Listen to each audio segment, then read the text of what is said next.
सर्वात आधी बापूसाहेबांना त्यांच्या जयंतीनिमित्त विनम्र अभिवादन करते आणि उपस्थित मान्यवरांना आणि इथे उपस्थित सर्वच कवी आणि कवयित्रींना स्नेहपूर्वक नमस्कार करते। मी विशाखा यवतकर आज आपणासमोर माझी स्वरचित कविता सादर करते आहे। माझ्या कवितेचे शीर्षक आहे लढा अस्तित्वाचा। लढा अस्तित्वाचा। वर्षातला एकच दिवस का ग, वर्षातला एकच दिवस का ग, तुझा जय जयकार ऐकू येतो, तुझा जय जयकार ऐकू येतो। आणि याच जय जयकारात त्या काळ रात्रीच्या अंधकारातला तुझा आक्रोश मात्र दबून जातो। आणि याच जय जयकारात त्या काळ रात्रीच्या अंधकारातला तुझा आक्रोश मात्र दबून जातो। आम्ही कुठे भेदभाव करतो, जे आवडलं ते करू देतो। आम्ही कुठे भेदभाव करतो, जे आवडलं ते करू देतो, जेथे वाटेल तेथे जाऊ देतो। आणि काही विपरीत घडले तर सारे म्हणूही लागतो, सारे म्हणूही लागतो। हिला सगळी सूट दिली, हिला सगळी सूट दिली, हीच आमची खरोखर खूप चूक झाली, हीच आमची खरोखर खूप चूक झाली।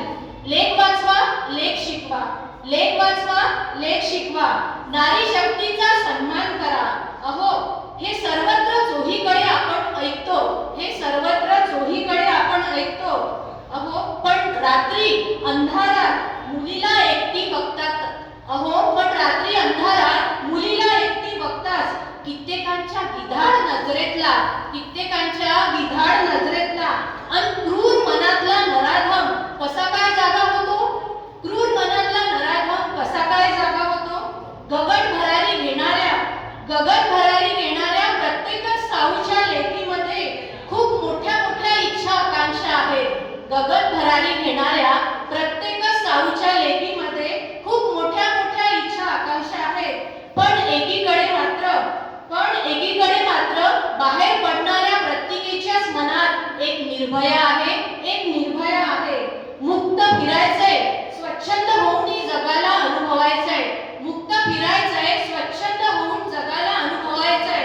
अशा असंख्य भावनांचा उद्रेक आहे, अशा असंख्य भावनांचा उद्रेक आहे, एक आक्रंदन आहे। तेव्हा झटकुनी अंधकार मरगळ सारी, तेव्हा झटकुनी अंधकार मरगळ सारी तू सज्ज हो, तू सज्ज हो। कन्या भगिनी सखी माता सहचारिणी अशा कितीतरी रूपांमधून व्यक्त होतेस तू। कन्या भगिनी सखी माता सहचारिणी अशा कित्येक रूपांमधून व्यक्त होतेस तू। उमटवतेस ठसा सर्वत्र तुझ्या अस्तित्वाचा, उमटवतेस ठसा सर्वत्र तुझ्या अस्तित्वाचा।